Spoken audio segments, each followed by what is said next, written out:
That's right, I am. You open this door with the key of reason. Beyond it is another dimension. A dimension of truth. A dimension of freedom. A dimension of joy. You're moving into the land of both the ideal and the real, of the possible and the actual. You've just crossed over into the capitalist corner. Where reason meets reality, welcome to the capitalist corner. Folks, we did it. We made it to the end of the week. It is Friday. I am your host of the Capitalist Corner, Mark Pellegrino, also the chairman of the American Capitalist Party, along with my co-host and vice chair, Mr. Michael Liebowitz, who is also helming this amazing channel we call The Rational Alternative. And I know there's tons of things going on, Mike. You've got tons of interviews that are happening. Please tell us a little bit about that so people can keep abreast of it and can repost this stuff and share it across social media platforms because these ideas need to be out there in the world. Something went awry with my interview of Michael Tracy. So this was, I don't know much, about YouTube, but it kept showing 405 views and just stalled there. And that happened very quickly. That never happens. Whatever amount of views an episode gets, it doesn't get stuck, right? So I figured something was wrong. Then next thing I know, I look and it's got 350 views, as opposed to the 405. So I'm guessing there was some weird, activity going on there. But now it's up to, 450 views or something. So it's doing well. But yeah, check that out. That's a good interview if you're interested in the Epstein stuff. But even more than the Epstein stuff, to me, it's about information and how people form beliefs and how people come to be so certain of things of which they know very little. So, I thought it was good. Tomorrow, but Sunday morning, I've got the debate with Matt McManus coming out. Last night, I debated a physicist on free will. That'll be out probably. How'd you do, Michael? Give us a little preview. How'd you do? It's hard to ask me. There's only been 2 debates I've ever really had in my life that I came away thinking I lost. Right, and that was against Jim Valiant that never aired because the video something I don't remember. And then we did a different episode. Sounds suspicious to me. Didn't air because of a video. It was. And then one debate I had with Mike Humer where I had to defend egoism broadly, and it was too much. I couldn't do it. But so most debates I feel I've won or I've done well. And these 2, I think I won them. But I think that if you were to ask the other guys, they probably think that they won as well. Okay. All right. Well, don't forget, folks, it's Q&A Friday. Also, please remember to like and subscribe to this channel. And don't forget super chats and super stickers. It makes Michael very happy, and we want to see him smiling. Because a lot of the times during the week, Michael, because of the headlines that we have to go through, you're steamed. Just to use your vernacular, you are steamed. And I got to be honest with you, I'm steamed. I'm steamed every day, too. I'm steamed from some of the crap that I had to read this morning. Well, that hair, though, I mean, Again, I just wake up. All I do is wake up and just show up. It has a mind of its own. My hair has a mind of its own. Is it good today? I don't know. Oh, it's wonderful, dude. You've got the locks of a god. All right. I'd rather have other things of a god, but Michael, we have some interesting things to talk about today. In the title here, it says the destructive forces of socialism and populism. Ooh, let's talk about that. You want to define populism for us here? Because populism, broadly speaking, it's basically there's not particulars, right? It's not like when you say socialism, for instance, we say, well, that's public ownership of the means of production, large wealth transfers, et cetera, et cetera. Populism is basically the idea that we're getting screwed is the easiest way I can say it. It's like the people versus the elites, the powerful. Could be the government, the corporations, the pharmaceutical companies, Fauci, whatever. And so, the people kind of feel like their needs aren't being met. They're not being, catered to or addressed. So that's in essence what populism is. So populism also is, it's common that you have what I think I'd have to call a demagogue, right? Like somebody that's out there that's pandering to this stuff, like you see with a Trump. But and you also need the enemy that you're fighting against. I personally, in many ways, think populism is more harmful than socialism. Oh, do tell. I just think it's far more tribal, Mm-hmm. and there's no ideology to it. It's just based on this idea: I'm getting fucked, right? I'm getting screwed. Now, there's a good thing that's been happening lately. I think that kind of addresses this, where I think that it can illustrate the dynamic. So there's been, I don't know if you've heard about this $20 burrito thing. Oh yeah, from you and the Dave Smith thing about the $20 burrito. Right. Okay. Yeah. So evidently somebody posted that a burrito costs $20 and somebody else comes along, and I don't know who, because I didn't follow it that closely, but it basically says don't buy $20 burritos. You know, you could buy something else, stop whining. That's the essence of it. And then, so now the populist pushback is the rich, the elites are telling us, you know, basically stuff it, you know, enjoy your $20 burrito. So then, you know, people come along and say, well, the reason things are so expensive is because of the government, which is true. So in this situation, I think that you've got a legitimate gripe in that things are more expensive than they otherwise would be because of government involvement. But I also think I don't need a goddamn $20 burrito. I mean, life's not that bad to where, and it turns out, I guess, that the $20 burrito is when they're ordering it from, you know, DoorDash or one of these. Oh, so it's Uber got all those Eats. fees attached to it, and right, tips and right, all that crap. Right. Now, yeah, prices rise. It's terrible. It's unfortunate. My mindset is to not look at myself like a victim. It's what can I do in this set of circumstances, right? So there could be legitimate grievances. I'm not saying that there aren't, but the populism then comes in and sort of it drops any intellectual comprehension of what's going on. It's basically, if you ever watch South Park and you see a rabble, rabble, rabble, rabble, rabble, rabble. That's what it reminds me of. And I think that's dangerous. Let me just do this here. Thank you, Nicole. $5 for a smile. Well, that was a little fake. That's better. My smile. No, I don't. My smiles are authentic. Well, you put you put it on for performance. Yeah, see there. That's okay. Gary Menard gives $1.99. Thank you. So, like, I remember when people would criticize Obama, for instance, and the accusation frequently came on, "Oh, you're a racist." Now, on the other side, it's TDS.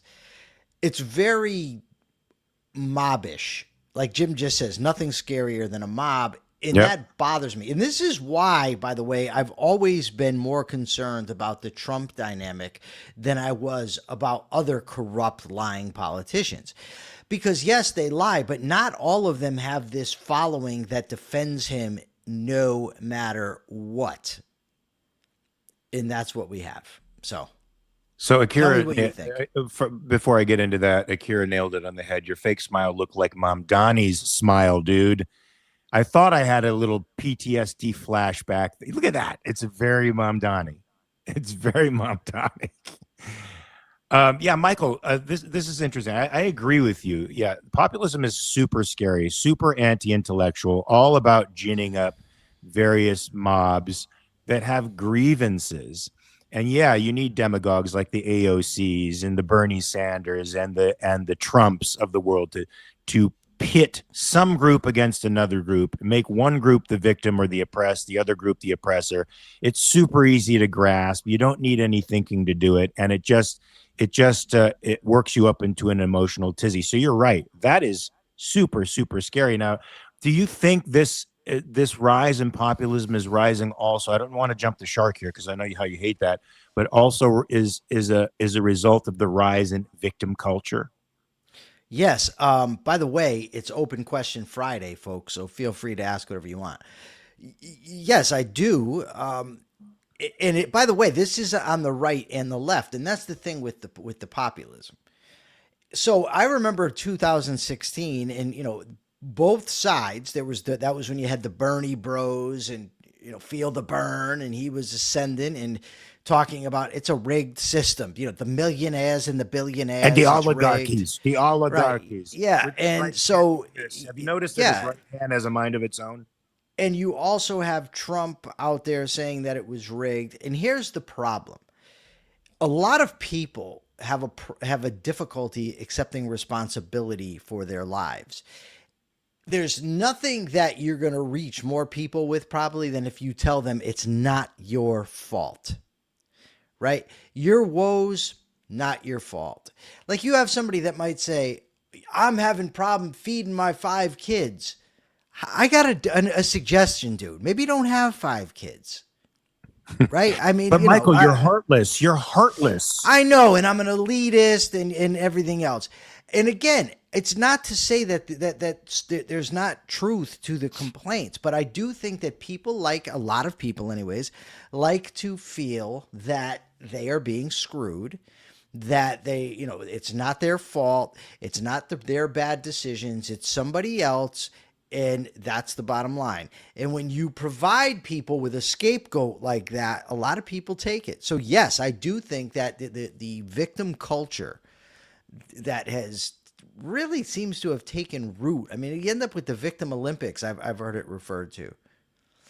Yeah, I noticed the rise of this around 2014. That's when I sensed a shift in the culture that was on social media, because from 2012, when I started on Twitter, to 2014, you could have actually reasonable conversations with people who disagreed with you. After that, it became extremely toxic, and there was a group of people that started to get stature, Michael, moral stature from groups of others by being victimized or by claiming a certain victim status. And then I think the woke movement made it even worse. It elevated minorities of people to victims who were oppressed by the entirety of society, and then gave them moral stature and moral arguments for being who they were. And that was frightening, Michael. And it's certainly scary to see it expressed in a wave of populism in our political culture, because it just means the more that's happening, the less reason there is, the less people are open to thinking, right, for themselves. Yeah. Right. So now I forgot what I was going to say, which is never a really good thing. Oh, the podcast class, the influencer class, the politicians get rich, get powerful by catering to that stuff, by pandering to it. Yeah. You go on your talk show and you talk about it. Yeah, Fauci, he's screwing you.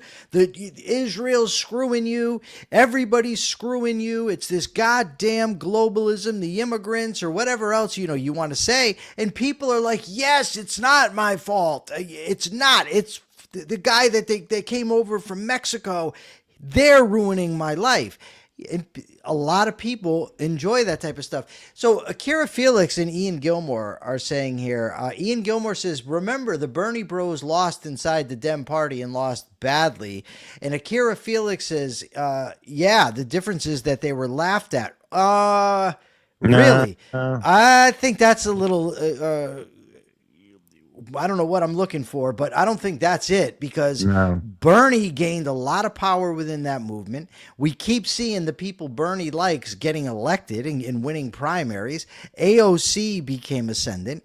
Bernie, I remember them predicting he was going to win in 2020. Yeah, and Michael, I think there's a pretty big perception in the Democrats, at least the rank and file Democrats, that Bernie was screwed by the DNC. Yeah. Like, so it confirmed his worldview that there's a bunch of elitists out there trying to keep somebody who represents the perspective of the population out of the political establishment. So he came off as an outsider, and he came off as an abused outsider. And now he is cultivating, I think, people who are, frightening in their political perspective, but also gaining national footing, like AOC, for example. Ray says something here that's cool, Mark. I want to highlight it a little bit. He says, my sister had a bunch of kids and I worried that she and her man couldn't afford them all. However, her man got a job in the trades that he loves and is even seeking a promotion in. And now he's making so much money that she can be a stay-at-home mom. You know, Mike Rowe has this program where he helps people get into the trades.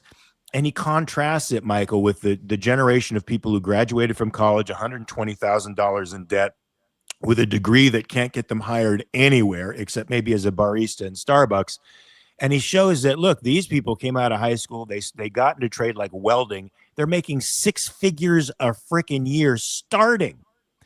And their lives are, you know, they're not the ones agitating for all this political unrest, Michael. You get the sense that some of these socialistic politics is coming from a populism wherein the elites, the people who went to elite universities, graduated from college, and came from wealth, are dissatisfied with where they're ending up and want to take the American dream from others because they can't achieve it on their own. Okay, so in 2016, Bernie Sanders won 43.1% of the popular vote. How much? Democratic 43%. 40 That's of the Democratic vote. Yeah, that's not being laughed at. Not in my view. In 2020, it went down to 26%. He suspended his campaign early then, if I'm remembering correctly. So 2016, he won 23 contests across states and caucuses. He secured 43 to 46% of the total pledged delegates against Hillary Clinton and received 1,865 total convention votes and 39%, including super delegates. So that's not small.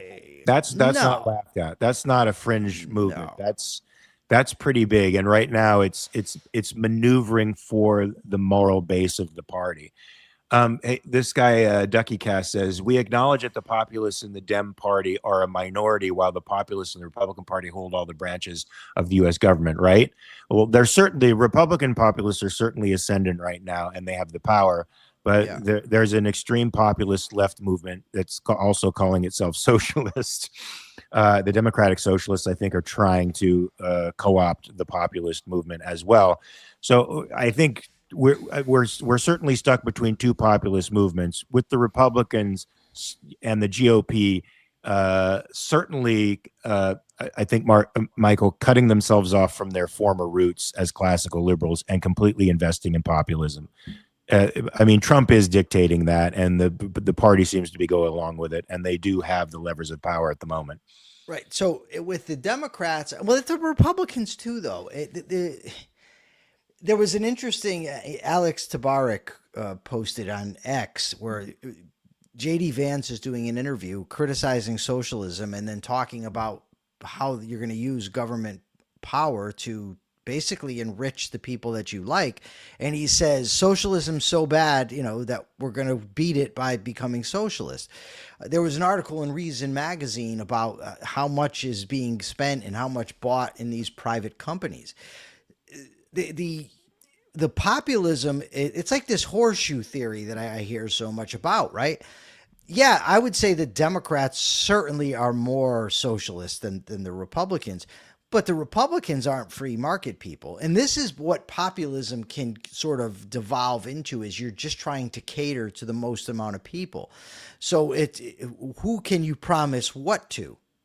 Right. And the Republicans want to pretend that you're going to put on these tariffs and you're going to bring back manufacturing. We need manufacturing. So whether you look left or right, you're looking at people with policies that are harmful to the country. But you've also got ideological things that are risky to the country, with the heritage Americans, the post-liberalism of J.D. Vance, and then of the outright socialism of your AOC, Bernie Sanders, and Mamdani's. So we've got a very dangerous situation in this country where nobody on the mainstream is really defending capitalism. Both parties are kind of trying to pander to the populist mindset, and they're just doing it in different ways. And it scares me a little bit more, to be honest with you, that the Republicans are disguising their socialism, because people often consider the Republicans as the standard bearers for capitalism. But when they're not even don't even have the pretense of holding up capitalism, it's more frightening in a sense, because people still hold them as the party of the capitalist, and they're not. Will the lefties, James Valiant says, will the lefties' current rise hurt the Dems in statewide and national elections? Well, James, that seems to be the conventional wisdom, that guys like Saeed cannot make it in the statewide election, that, you know, the extremists in the Democratic Party turned out for the primary because they're dissatisfied with the establishment Democrats, which I frankly don't blame them for. And but they can't appeal to a wider audience, claiming to be outright socialists, and that's why they're adjusting their messages now and claiming that they're not socialists at all. They just are people who want you to have a library card, as Mom Donahue would say. Is a library socialist? As he doxes 900,000 homeowners and gives them a month to sort out whether that's a second home or their primary residence before he taxes the shit out of them. Yeah, so I don't think they're going to win statewide election. This may be an unintended gift to Trump, but you know, stranger things have happened, and we do have a population of young voters who are sympathetic to socialism, Michael. So. And in Michigan, I don't know, man. Michigan's a scary little state, right? Right. I have not looked into well, that's not exactly true. I looked into it a little bit of Al Saeed, but I don't remember what I saw, other than I believe the Bernies embraced him and endorsed him. If I'm not mistaken, Hassan Piker did. And he also, he doesn't call himself a democratic socialist, but he's very much far to the left. And I know he's extremely anti-Semitic, extremely anti-Israel. He comes from privilege, of course. Isn't he a doctor? Doesn't he have a PhD in public health or something like that, right? So he comes from privilege, college-educated guy, and like so many of this democratic socialist movement, whether they call themselves or not, he's part of the elite. He's part of the elite, college-educated, white-collar guy. Really hasn't, I think, worked much in his life, like the Hassan Pikers of the world, right? Born in the United States, sympathetic towards Turkey and Islamicist governments, and a worshiper of Mao Zedong, while having a $2.7 million home, Michael, in West Hollywood, and like a $150,000 car. So Ian Gilmore says college educated now means privilege with a question mark. I believe that Mark is speaking as from their perspective of what they call elites, people with money, people that are not poverty ridden, that sort of thing. Yeah. And by college educated, these guys are usually going to Ivy League universities. It's not like they're going to the state university. They're going to Ivy League schools. But so this has been on my mind for quite some time, Mark. The populist appeal, even when I used to watch Obama's speeches, and I would see that he's not really saying anything. He's speaking in a tone and in a manner that's meant to bypass reason and connect emotionally to people. And you see the same thing with Trump. That's bad. Now, we also have this dynamic where it doesn't matter. Everybody gets to pick their own information source, right? Everybody gets to decide which information is correct, and they do it largely based on what they want to hear. I find this extremely dangerous. So it doesn't matter what I cite. Somebody will say to me, "Oh, you're going to believe that." So if I cite a Fox story, somebody comes out and says, "Oh, you're going to believe Fox." If I cite the AP, somebody tells me, "Oh, your credibility's gone now that you've cited the AP." It doesn't really matter. I mean, I could go on and on with things that I cite. So I said, okay, a lot of the times I'll get a consensus view from AI. AI, I find, integrates and synthesizes a broad array of information, and it'll tell you the answer. And then people say to me, "Oh, so you're going to believe AI?"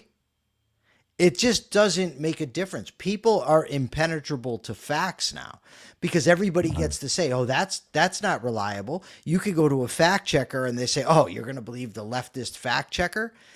And that's a very dangerous situation. And I don't see it getting any better coming down the pike. Yeah, I don't either. Well, unless a party like the American Capitalist Party can make some headway, folks, that's a party of real principle. It's a party of thoughtful people who aren't going to just give in to the tribal wars. They're not going to give in to. They're not going to stick their fingers in the air, see which way the political winds are blowing. The American Capitalist Party is ruled by principle, folks, by principle. And if they can get some headway, then we might see something different in the political landscape, Michael. But that's a little ways in the future, folks. So yeah, the rise of populism is certainly a scary thing, Michael. It coincides with the rise of the victim mentality. Well, we have in here, this guy comes in, he says, ha ha ha, what elections have you won? Well, that's very true. And I guarantee you that the people whomever you voted for, nothing Sones or whatever your name is, has taken freedom away from the American people. I guarantee it. So yeah, Republicans and Democrats win elections. Things get worse and worse for the country. We become less and less free. And then people like you come out and say, ha ha, what have you won? As if life is a popularity contest. And the more people that you can trick, the better human being you are and the better your ideas. Probably a Dave Smith fangirl, a mangina out there who doesn't understand how the world works. But, keep coming in, keep tuning in, bud. And you're more than welcome to come to the American Capitalist Party National Convention and see what's up there. It's going to be the 19th and the 20th in Pittsburgh, Pennsylvania. A guaranteed good time for everybody, folks, and help us create the policies that we'll be taking to state legislatures and to the federal government. Michael, do you want to move on to other? Well, Jim Valiant says it's getting worse on both sides. This really sticks. This whole thing sticks in my craw. So when I was the spokesperson for the Libertarian Party of Connecticut, the 19th and 20th of September, Ian, when I was a spokesperson for the Libertarian Party of Connecticut, I went to this convention in Connecticut, and a popular Connecticut talk show host who had interviewed me about something else, but I don't really know him well. He says to me, "Oh, you're going to give the election to the Democrats." And the idea that I somehow owe votes to Republicans for what? And based on what? And the idea that, well, it's been this way for a long time, so it has to be this way. I just can't tolerate it. I just don't care for it. I hate that mindset. I hate the people who just say, no, this is the way it is. It's great. Or I've had people tell me, it's the government. That's what they do. As if you put the name government and they could come by my door, knock, and smack me in the face every day. And then I just have to say, well, it's the government. That's cool. It's not cool. These policies aren't cool. These tariffs are not helping. The war in Iran is not helping. The debt is not helping. And what the other side is offering, outright socialism in many cases, that's not helping either. So look, if you're happy that prices keep going up, if you're happy that there was, I forget now, 100,000 or 20,000 job losses in July that just came out. If you're happy with that, if you're happy that you're passing debt on to your children and your grandchildren, if you're happy that people keep lying to you, whether they be influencers, politicians, or anywhere else, then yeah, you're right. We haven't won. You're winning. Keep it up. You've won being lied to. You've won bad policies, and you've won being a dupe. Congratulations. Yeah, Michael, let's not forget that when people justify their silly ass vote by saying I'm voting for the lesser of two evils, you're not voting for good. You're still voting for evil. So, it's time to make a change, folks. You can't be 68% of the voting population, Michael, is dissatisfied with these two parties. They understand now that horseshoe principle that there's really no difference between the two, and they're getting fucked either way when they vote for both of them. And yet everybody, not everybody, but people like this jerk off here are too afraid to step outside the box and vote for principle for once. But when you do, you send a real message, folks, to the political establishment, one that is undeniable. So there's a post on Facebook that I just found. I saw it this morning, and it says, "My Democrat friends, I get it. You hate Trump enough to destroy your own country by voting for communists."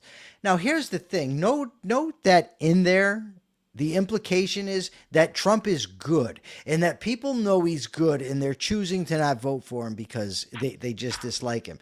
Okay, do we need to go down the list again and again and again?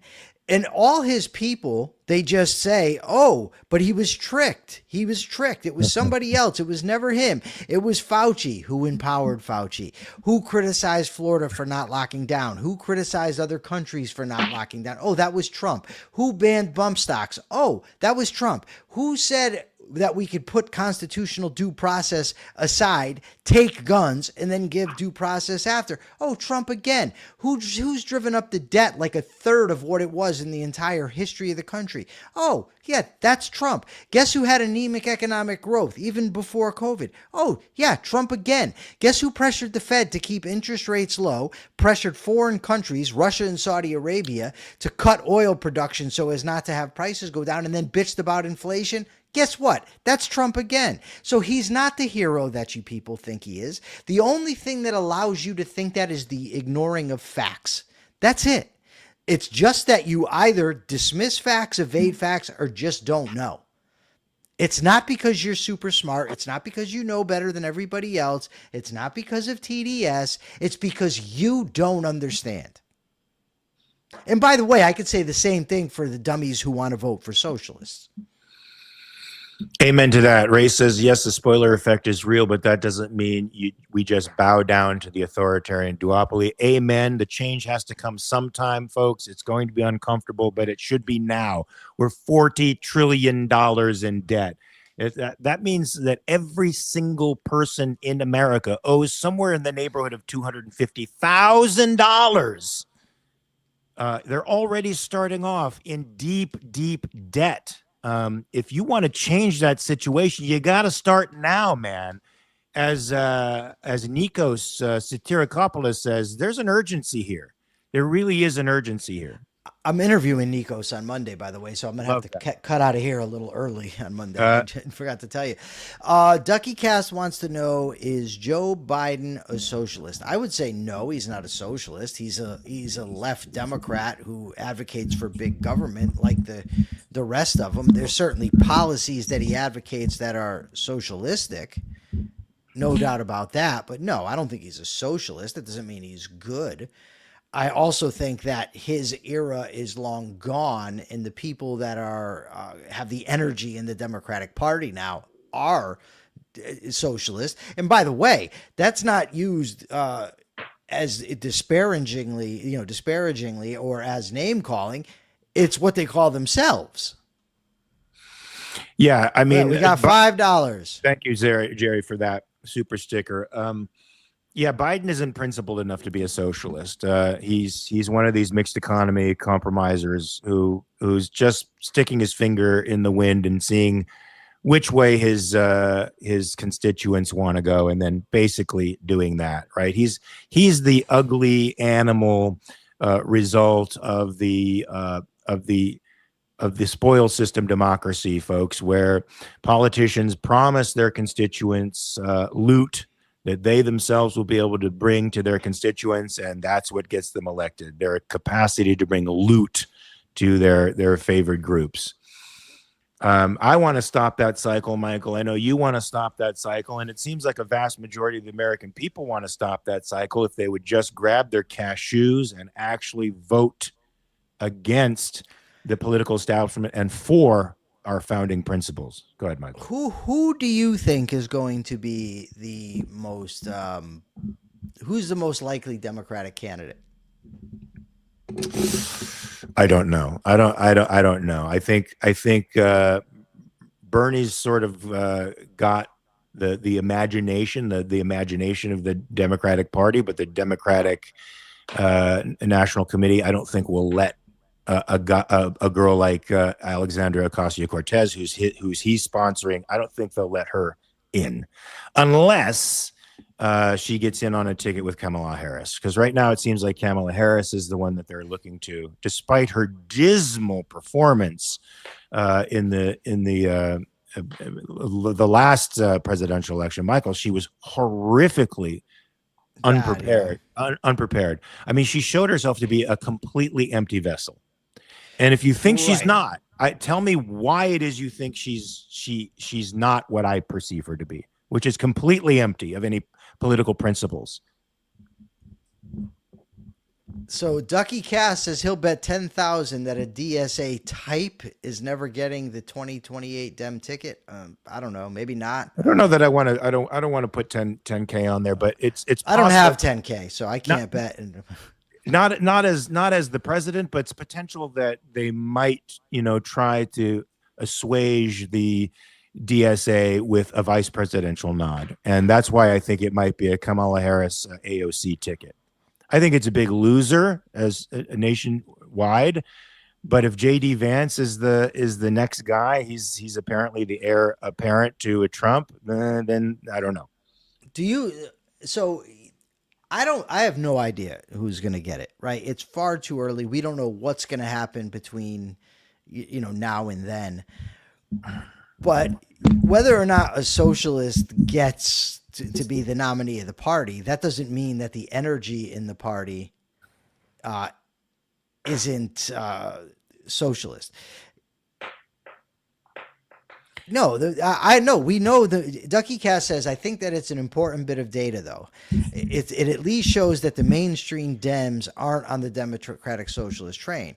Yeah, I don't disagree with that. I think that's why they're called mainstream. But I think that the Democratic Socialists in the party are rising, and I think that the mainstream has been very, very hesitant to criticize them outside of some like James Carville, I think, has the other guy there. Now I'm Van Jones. I believe he criticized them. Yeah, but they criticize them, and then they're like, all we want is healthcare, housing, Social Security, and they start to promote socialist programs. So that criticism can't go far, Michael. Yeah, there's plenty of criticisms of both parties. There's no doubt about it. But I do think, again, I'll say it till I'm blue in the face if I have to. I think that the energy is with the Democratic Socialists. That's where the sort of the oomph is. I think that the people, put it this way, what I mean, I think the people that would be supporting AOC would be far more enthusiastic and far more excited about her than the people supporting Gavin Newsom will be about him. Yeah, absolutely. I think so too. And that's the thing about the Bernie Sanders, and the AOCs of the world. They have an energetic group of folks behind them. They are fairly consistent ethically, morally speaking. They have principles that the Democrats don't have, that the establishment Democrats don't have, and people get behind that. Whether the principles are right or wrong, people get behind it. So there's a lot of passion behind AOC. I saw with Newsom when he started to try to kind of be like Trump, he's just being aggressive and swearing, and that just comes off as so phony to me. Whenever politicians do stuff like that, Dukakis comes out of the tank, and John Kerry runs around with the gun, like he's a real sportsman. When politicians do that, it gives me the creeps. I think, like, if I had to say who I thought was more dangerous, JD Vance or Gavin Newsom, JD Vance is more dangerous. I still wouldn't go out and cast my vote for Gavin Newsom, though. Yeah, I mean, I would abstain, to be honest with you. I couldn't in good conscience support Newsom, seeing especially what he's done to California, but also watching him pander to an attempt to become conservative in the eyes of an electorate. You watch him change his messaging in an attempt to capture more people. The fact that he wants to be the next president of the United States should disqualifies him, in my mind, for being the president of the United States. This dog what is Ziggy doing to you? He's being crazy. He's turning off the lights. He's being nuts. Go on. Yeah. He's very smart and very restless, so he has to be occupied all the time. Otherwise, he starts going a little bit nuts. Go ahead. Does he have toys? Does he have bones? He's got plenty of toys, but he's bored with the toys, so he wants to play with Papa. And what he's doing is he keeps going behind the chair for no reason at all. There's nothing there, but he likes going back there, and he keeps unplugging. He keeps unplugging the light as he goes back there, and then he's Mark, biting me. Here's a question I have for Mark and for the audience, for that matter. I may have asked this before. A local reporter once told me that there's two types of stories when you write. He's a columnist. When you write, he said there's timeless stories and timely stories. Timely are the immediate stories; those are going to get you coverage now. Whereas timeless are things that you can say whenever. Like you can make an argument for capitalism over socialism any day of the week, right? But a specific tariff being passed by Trump, or a specific story that he's yelling at Hegseth, or, that there's dissensions among the Democrats, that's pressing in that. So those are the stories that really get pushed forward. And I was thinking about that in terms of, I was thinking about this show, and I was thinking about when I used to listen to Rush Limbaugh and most popular talk shows. They discuss current events from a very concrete bound perspective, where it's just this story. Rush used to talk all about the Democrat corruption. The Democrats do this, the Democrats do that. The reason I don't like that style is it's just very tribal to me. For one, I'm not talking about the current event stuff, but picking on the other side's corrupt politicians.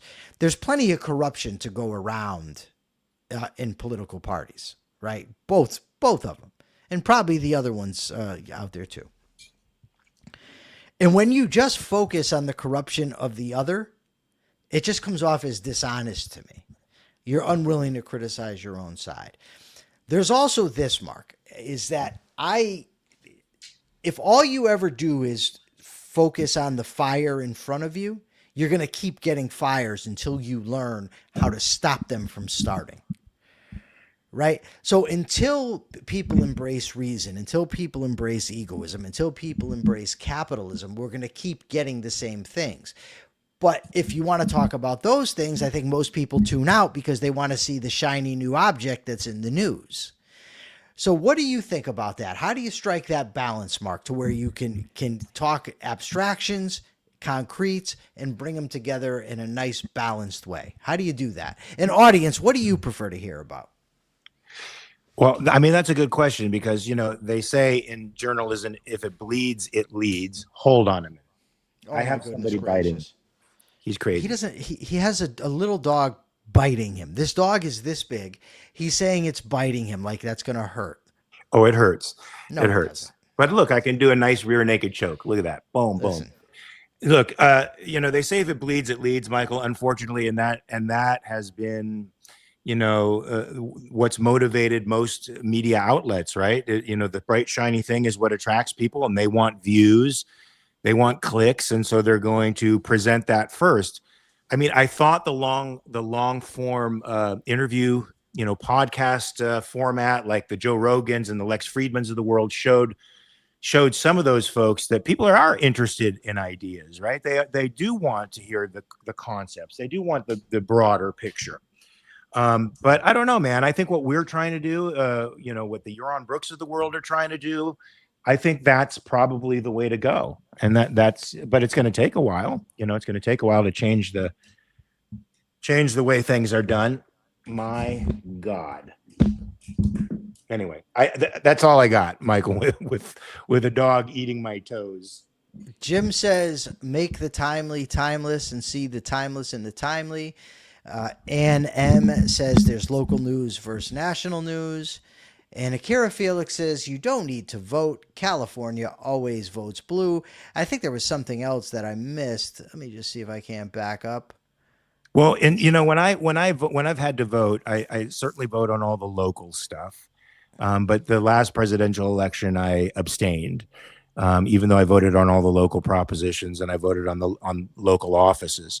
I've simply not been able to vote for a candidate on a national level in good conscience. Did you hear that? Yes. Yeah. How could I not? I'm restraining him, so he's upset. It's all right, buddy.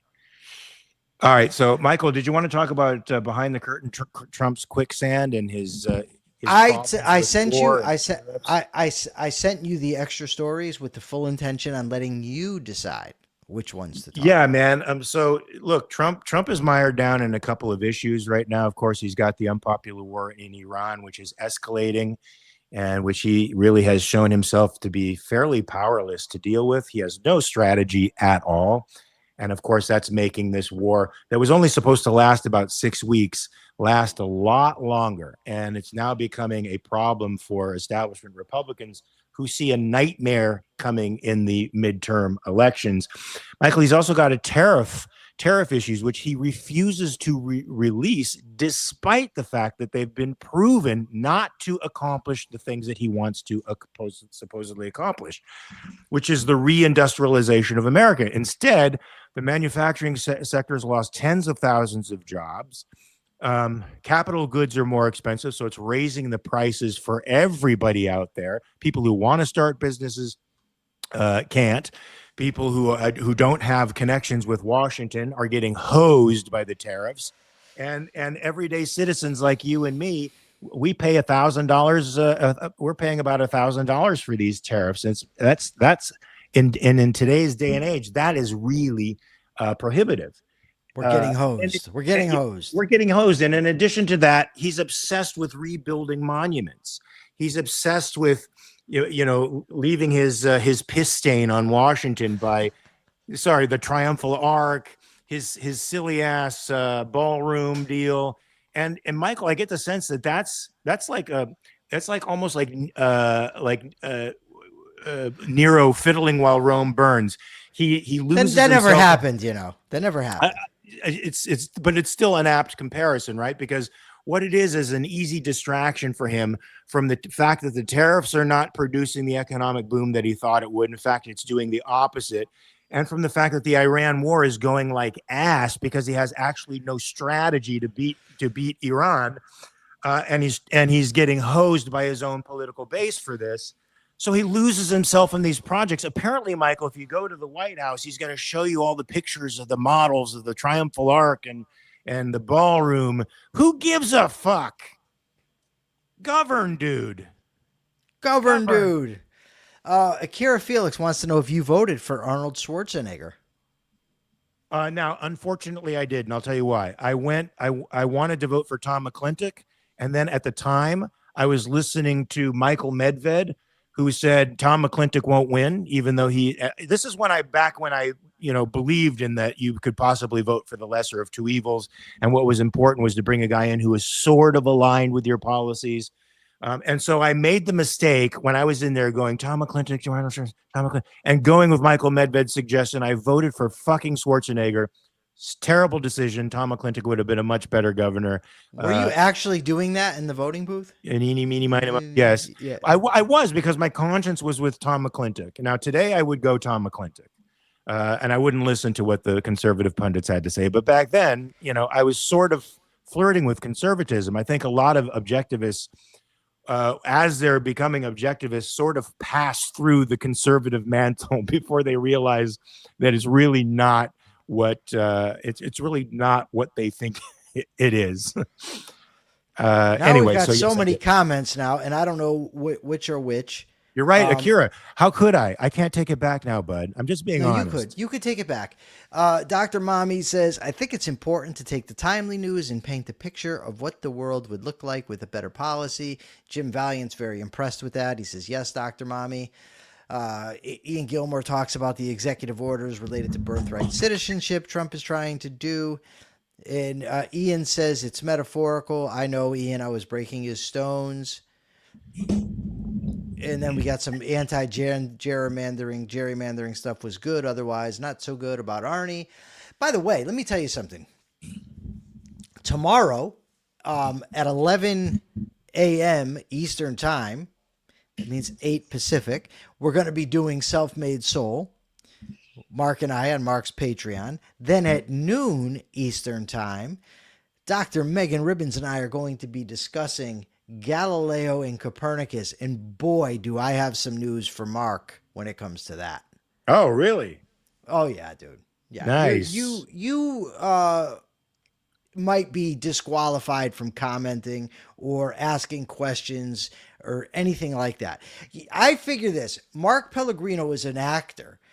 He knows how to advertise. He knows what the people want. What? All right, go ahead. Mark asks the questions and gets the questions wrong. I mean, not wrong, but he asks questions that nobody answers. And he said yesterday. Wait, we're going there? We're going there already? I do. I want to. Okay, we want to go somewhere else. Where do you want to go? Because I really like that article from the Daily Economy about free trade. The consensus is growing because, go ahead. It's just to end on a positive note, because it's super easy to get really discouraged because we see the fascists on one side, the commies on the other side. They seem to be dictating the conversation. The populists, have their heads up their asses with respect to the economy. They all want to hurt us by imposing their worldview on the rest of us. However, based on the everyday average Joe's experience with what tariffs have done to his pocketbook, how they have decreased his accessibility of goods to him, it now seems that a vast majority of the voting public thinks that free trade is good. So they're not falling for the globalist nonsense that the right throws out there, or the oligarchy nonsense that the left is throwing out there. They actually understand that free trade helps them. It brings down their cost of living. It makes goods and services more accessible to them, and they are liking it. And Michael, that bodes well for the American Capitalist Party. It bodes well for the voting American public. Let me save the dog real fast while you talk. Mark is going to save the dog, and while he's saving the dog, I'm going to wait to tell him about the Galileo comments because I'm a big "I told you so" guy. I am curious, so I do have a question. Ian doesn't seem to think that the host paying attention to the chat is a good thing. I've heard from others that they like when the host actually addressed the chat. What do you think? Maybe I should ask that. Maybe that'll be today's question. About should we be paying attention to the chat, not paying attention to the chat? I like to do it because I like to include the audience in the show. That's kind of my thing. That's what I would like to do. Okay, so Mark is now back. Yeah, man, it's a conversation. So we're having a conversation with each other and with the group. Why not? Dude, you look so disheveled right now. Your shirt is 15 pounds of insanity. Right now, he's got my wife's sock, and he's running around the whole room like a maniac. You got to love him. Dogs are perfect. Anyway, go ahead, Michael. What? Okay. Greg Doherty says Copernicus and Galileo is a wonderful story. Who's Copernicus? Copernicus. Okay. You really? I have a speech impediment, dude, and you're going to make fun of me? I am actually, proudly. Good for you. Okay. Copernicus and Galileo is a wonderful story of scientific discovery, including Tycho Brahe and Kepler add to the story. Ian Gilmore says a discussion of Copernicus and Galileo sounds interesting. And then they get into a lot of other stuff from yesterday's show about okay. That's all stuff that doesn't matter. Look at this. Now that Michael and Mark have addressed the issues of the day, let it go. Until next time, and have a magnificent weekend. Life is short. Live it up. And thank you for the $5, Robert. Thank you, Robert. And that's great advice. Yeah, forget about the nonsense. Forget about it. Sunday. Enjoy yourselves. Life is for living. Unfortunately, because we've ceded so much power to the political class, we have to worry about them. We have to be vigilant. We don't live in an entirely free society, so you can't entirely let it go, but please try as much as possible to have a good time this weekend. Whose turn is it to capitalist thought of the day? Yours. Your turn? Yours. Are you sure? Yes, of course. I gave it yesterday, and it was a good one. And Folks, now Ziggy has a poo bag. It doesn't have poo in it, but he is running all over the room with it. All right. Okay. Let's look at it this way. in a situation where the choices are becoming more and more populist or socialism, or let's even just say your everyday run-of-the-mill mixed economy stuff, capitalism is like a shining city on a hill. It's that beacon. It's the North Star. It's what we all ought to be aiming for. Why? Because capitalism is freedom. Capitalism is the system wherein individual rights, including property rights, are protected. That means you get to think your own thoughts, make your own decisions, live your own life, so long as you allow others to do the same. Nobody can tell you what to ingest. Nobody can tell you what to read. Nobody can tell you how to spend your time. That is the only type of society where you can actually be moral. Why? Because your choices are your own. And if you're not making your own choices, you can't be moral. I recently had a debate about what system would be more moral, a socialist or a capitalist. And to me, it boils down to simply capitalism, because capitalism allows for the types of freedoms and types of free choices that allow us to live ethically and to maximize our own well-being. Okay, Mark, now you are going to ask the question.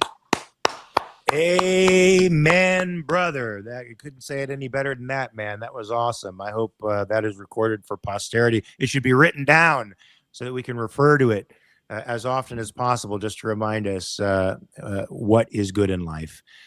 So I guess question for the day. Do you guys like UFC? Are you guys going to be watching UFC this weekend? Is it a fight night this weekend? If it is, will you be watching it? And if so, who do you want to win? All right, he's gonna take out my light in about 5 seconds. So I got to tell you guys to check your premises. You have the whole weekend to do it, man. Not just 23 hours, but the whole freaking weekend.